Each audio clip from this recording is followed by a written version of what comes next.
오늘은 크리스마스 이브입니다. 이렇게 인사 한 번 더 나눠볼까요? 메리 크리스마스. 네, 정말 기쁜 날입니다. 성탄 전야이죠. 내일이 곧 예수님께서 우리에게 오신 날을 기념하는 날입니다. 오늘 말씀을 준비하면서 참 여러 가지 감정이 교차했어요. 성탄절이 갖는 의미가 얼마나 큰지 알기 때문에 기뻐하는 동시에 또 우리의 현실을 들여다보면 여전히 풀리지 않는 문제들 때문에 우리의 인격이 여전히 떨리고 있는 것을 같이 느낍니다. 단지 교회 나와 성도님들과 함께 교제하는 그 시간 가운데는 괴로운 일들을 잠시 잠재워 두는 것이지만, 그러면서 동시에 우리 마음 가운데는 여전히 문제가 해결되지 않은 것 때문에 두렵고 떨립니다. 과연 우리는 믿음이 있다고 하는데 왜 여전히 과거와 달라진 점 없이 이 현실의 문제 가운데 두렵고 떨까요? 왜 성탄을 기쁨으로 기념하면서 그 잔치 뒤에 다시 직면하는 인생의 정막을 마주하면 여전히 두렵고 떨리는 걸까요? 오늘 저희가 함께 읽은 출애굽기 본문에도 이스라엘 백성이 가슴이 철렁 내려앉으며 두려워 떨었던 것을 볼 수 있습니다.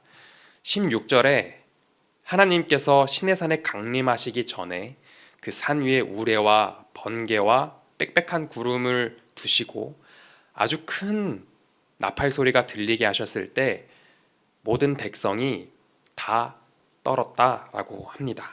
여기서 떨다라고 쓰인 히브리어 단어 하라드는 단순히 무섭다 정도가 아니라 우리 전 인격, 즉 정신과 생각과 몸과 마음을 통틀어 인생 자체가, 존재 자체가 어떻게 되어버릴 것 같은 두려움을 느낀 것이라고 합니다. 그러나 여기엔 한 가지가 더 들어있습니다. 그것은 단순한 공포를 넘어서는 경외감 때문이기도 했습니다. 이들이 경험한 존재의 떨림은 이 눈앞의 자연 현상 때문만이 아니었습니다. 그 현상 속에 계신 하나님의 임재를 인식했기 때문에 그들은 떨었던 것입니다. 거룩하신 하나님 앞에서, 그 거룩하신 하나님 앞에서 자신들이 과연 그 거룩한 영광을 견뎌낼 수 있을까? 거기서 살아남을 수 있는 존재인가? 그것을 직면하게 되었을 때 그들은 본능적으로 그리고 전인격적으로 떨 수밖에 없었던 것입니다. 이것은 의식적으로 떨쳐낼 수 있는 감정이 아니라 피조물이 창조주 앞에 설 때 자연스럽게 일어나는 존재론적 반응인 것이죠. 왜 이스라엘 백성들은 하나님의 존재 앞에서 왜 그렇게 두렵고 떨 수밖에 없었을까요? 이스라엘은 지금껏 하나님의 임재를 경험해 왔습니다. 오늘 본문 바로 앞 19장 4절에서는 하나님께서 이스라엘을 위해 애굽에서 하셨던 일들을 생각나게 하셨고, 또 광야에서 어떻게 그들을 인도해 오셨는지, 마치 독수리가 그 날개 위 업어 오셨던 비유를 들어서까지 말씀하시기도 하셨습니다. 이스라엘에게 하나님은 돌보시는 분, 또 신실하신 분, 또 선하신 분이셨습니다. 그들의 불평도 들어주시고 응답도 해주시는 좋으신 하나님이셨습니다. 이스라엘에게 하나님은 이렇게 선하시고 좋으신 분인데 그들은 왜 하나님의 임재를 눈앞에 두고 두렵고 떨며 이 우리의 존재 자체가 위태로울 수밖에 없는 그 공포를 느꼈던 걸까요? 그 이유는 성결과 그리고 죽음과 관련이 있습니다. 출애굽기 19장 10절과 11절에 보시면 하나님께서 모세에게 이스라엘로 하여금 하나님께서 강림하실 것을 예비하라고 명령하셨습니다. 그 예비함은 이스라엘로 하여금 성결하게 하고 옷을 빨게 하고 하루 이틀 3일째 하나님께서 강림하실 것을 기다리라라는 명령이었습니다. 오늘 본문에서 이 성결은 굉장히 중요합니다. 성결이라는 말이 사용된 횟수만 보아도 그 성결의 중요성이 얼마나 강조되고 있는지 알 수 있습니다. 19장에서 성결은 히브리어 단어로 카다시이며 이것은 구별되다라고 해석되고 있습니다. 이 단어는 저희에게 거룩이라는 말로 더욱 잘 알려져 있죠. 19장에서는 거룩을 포함해서 총 4번이 쓰였습니다. 즉 하나님께서 택하시고 구원하시고자 언약을 맺으신 이 이스라엘 백성을 만나러 강림하시기 위해 이스라엘에게 강조하며 요구하셨던 핵심은 거룩이었습니다. 그래서 하루 그리고 이틀이라는 이 준비 기간을 허락하시고 3일째 온 이스라엘 백성 앞에 강림하실 것을 예고하신 것이죠. 모세는 하나님의 명령을 듣고 이스라엘에게 이 소식을 전하며 그들로 하여금 성결하게 합니다. 아마 모세가 정말 큰 책임감을 느끼고 뭔가 큰 일이 일어날 것 같이 명령을 하니까 이스라엘은 그 말을 진지하게 들었을 것 같아요.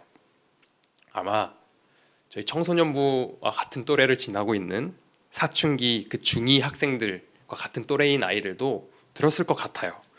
그런데 온 백성이 스스로 성결하게 하고 자기 옷을 빤 후에 3일째 하나님께서 강림하실 날을 기다렸던 것입니다. 그러면 이들이 이 이틀 동안 준비한 성결, 그 거룩은 무엇이었을까요? 이 거룩의 중요한 의미, 저희가 놓치지 말아야 할 의미는 거룩에서 의미는 구별됨입니다. 그리고 무엇으로부터 구별되는 것인지 저희는 다 알고 있죠. 죄로부터 구별됨입니다. 죄로부터 구별되면 우리의 상태가 변하죠. 즉 거룩이란 죄에 속했던 상태에서 죄로부터 구별되어 이제는 소속이 변하는데요. 하나님께 소속된 자로 변하게 됩니다. 우리의 상태가 변하는 것이죠. 즉 거룩이란 하나님께 속한 것을 의미합니다. 그러면 어떻게 하나님께 속한 자가 될 수 있을까요? 출애굽기 19장 5절에 나와 있는데요. 저희 5절만 함께 읽도록 하겠습니다.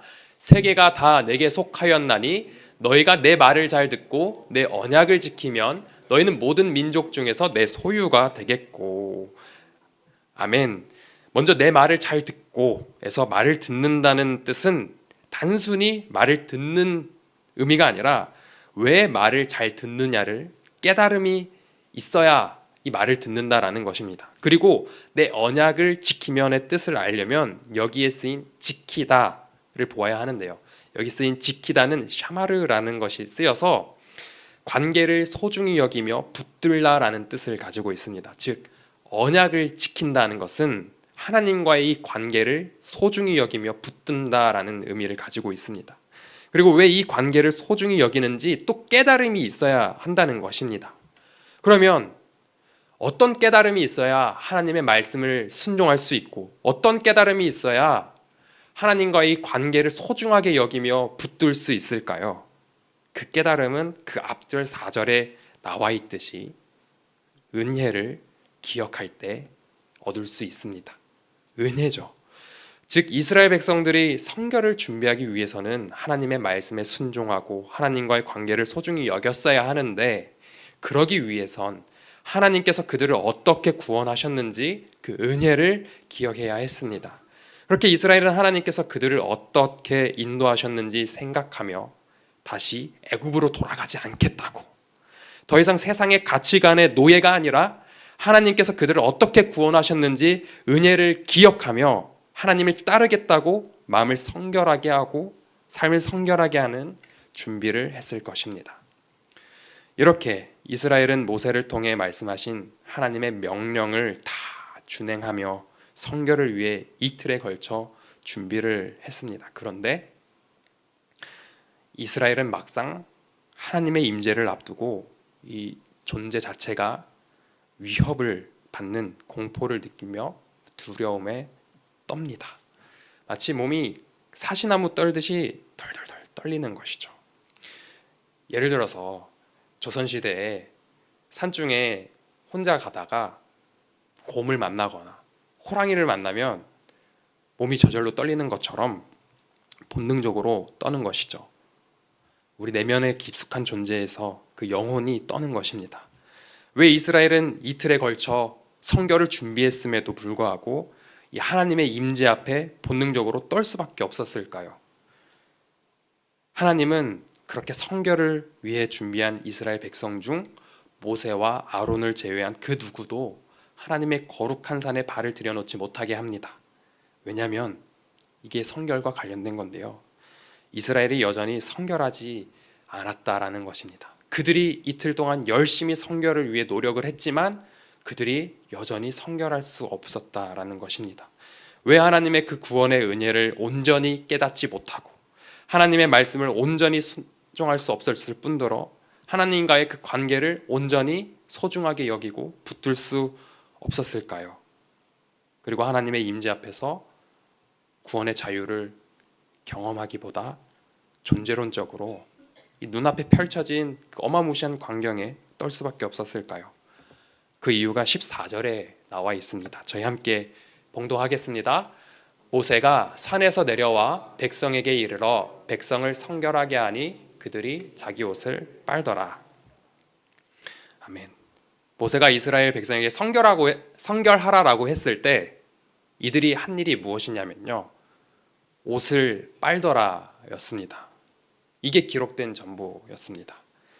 뭔가 저도 이들이 성결을 위해서 어떤 노력을 했는가라고 찾아봤지만 뭔가 속을 시원하게 해주는 부연 설명이 없었습니다.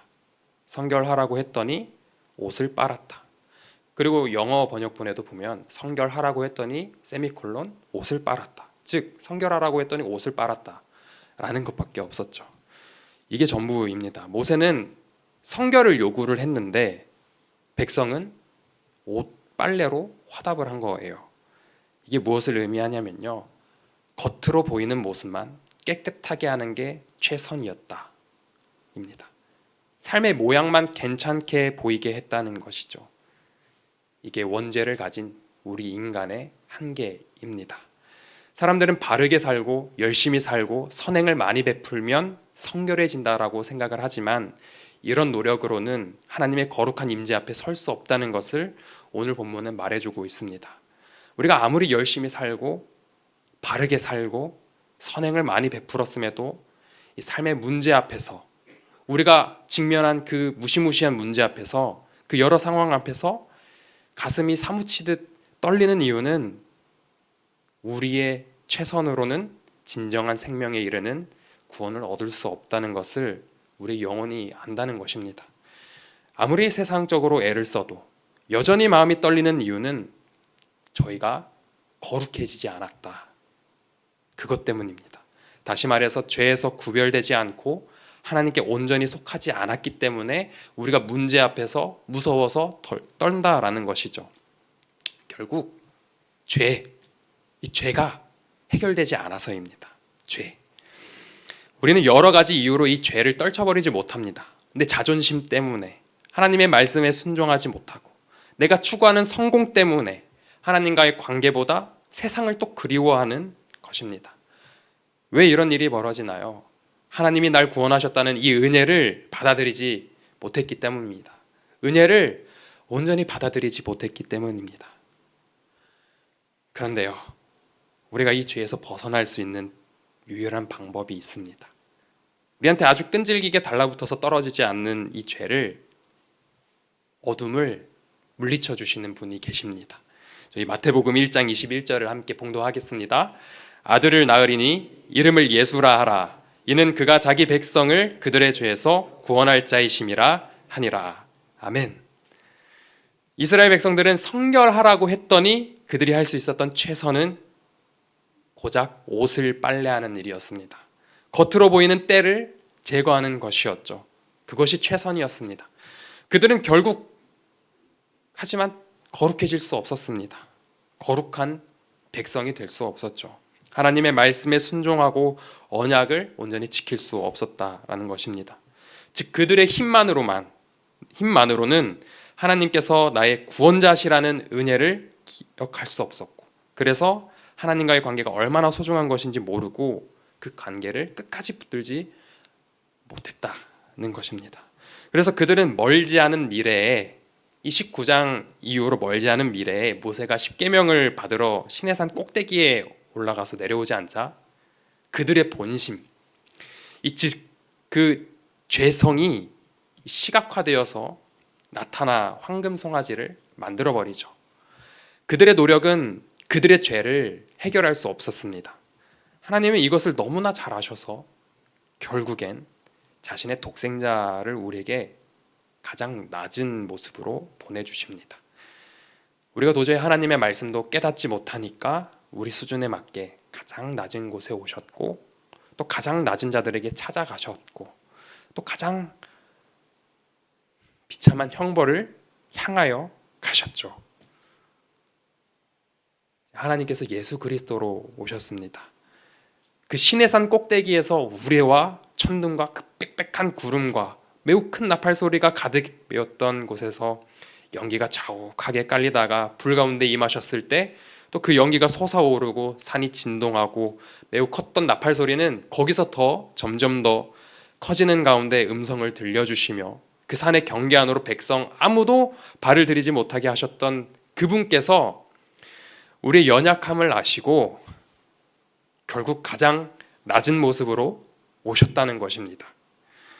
그리고 우리가 옷밖에 빨 수 없었던 것이 최선이었던 것을 아시고 그것을 긍휼히 여기셔서 더 이상 우리에게 죄를 묻지 않으시고 우리의 모든 죄를 홀로 다 끌어 안으시고 가장 비참한 죽음으로 우리를 속량해 주셨습니다.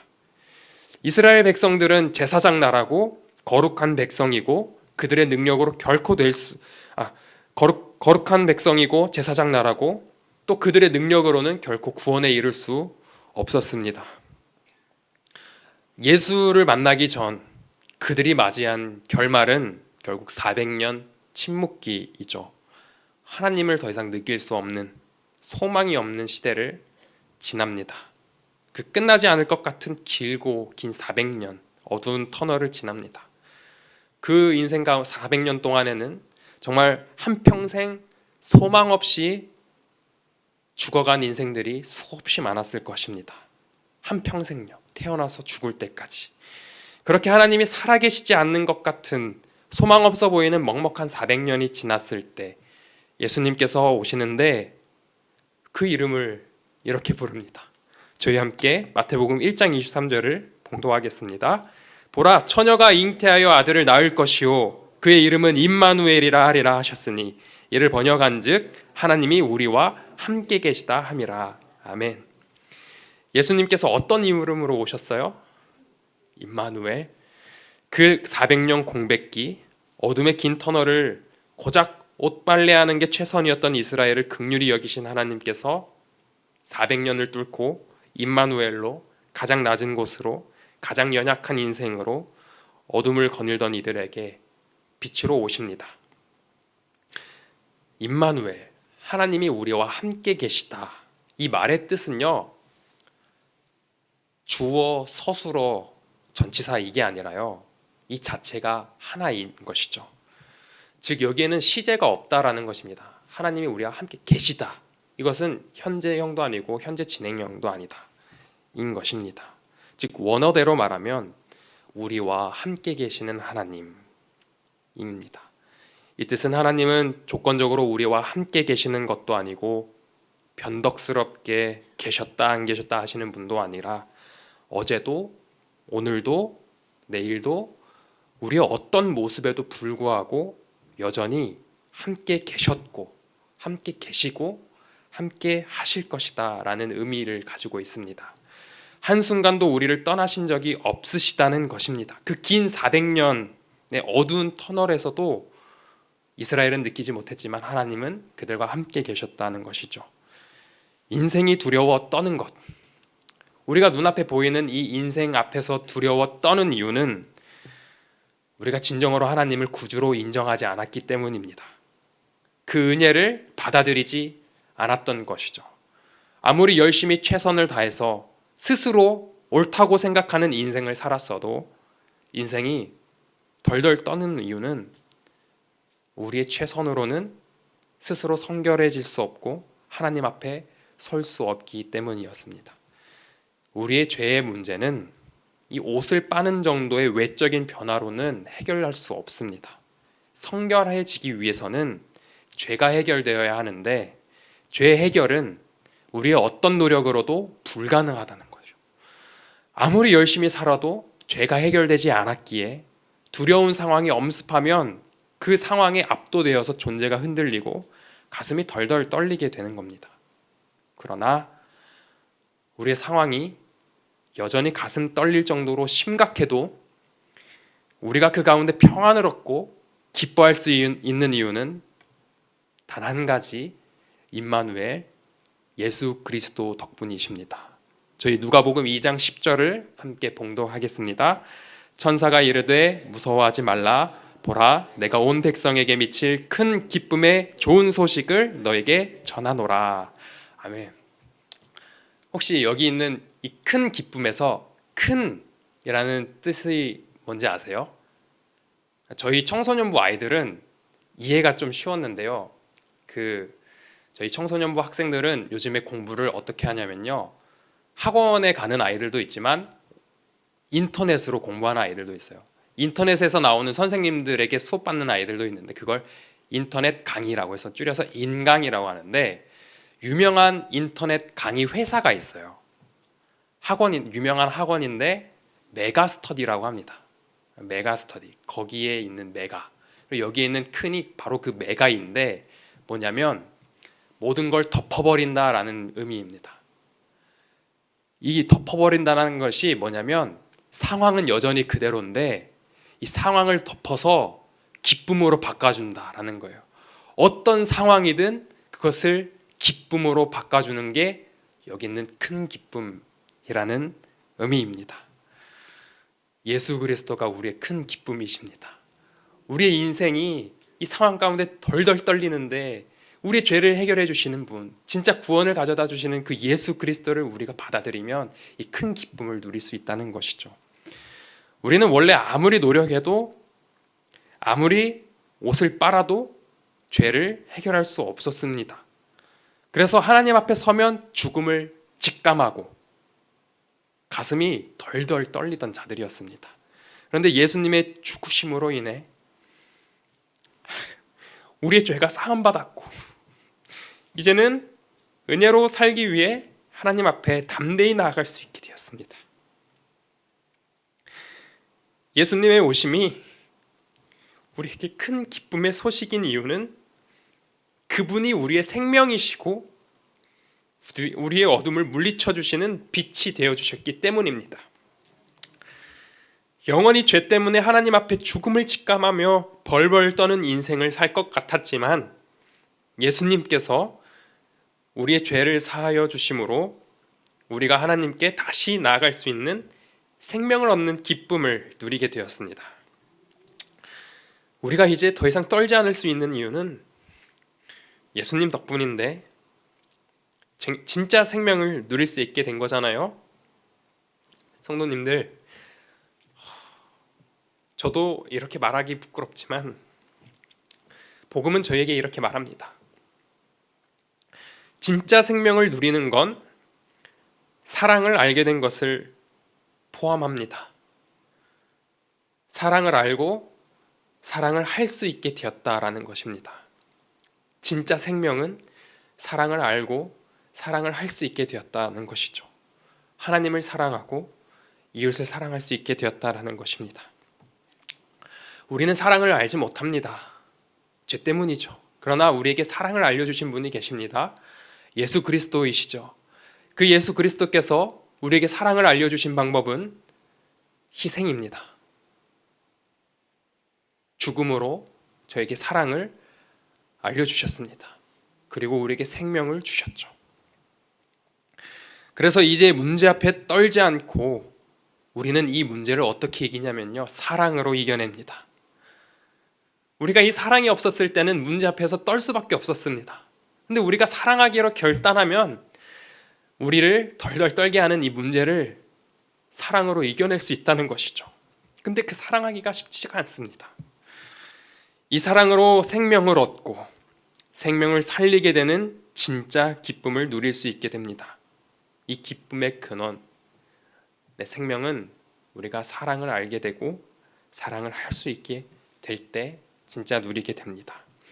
성도님들, 우리 모두 이 사랑으로 생명을 얻고 더 이상 이 현실 가운데 죽음 앞에 떨지 않고 기쁨으로 하나님께 속한 자들 되어 삶으로 사랑을 아는 예배를 드리길 간절히 소망합니다.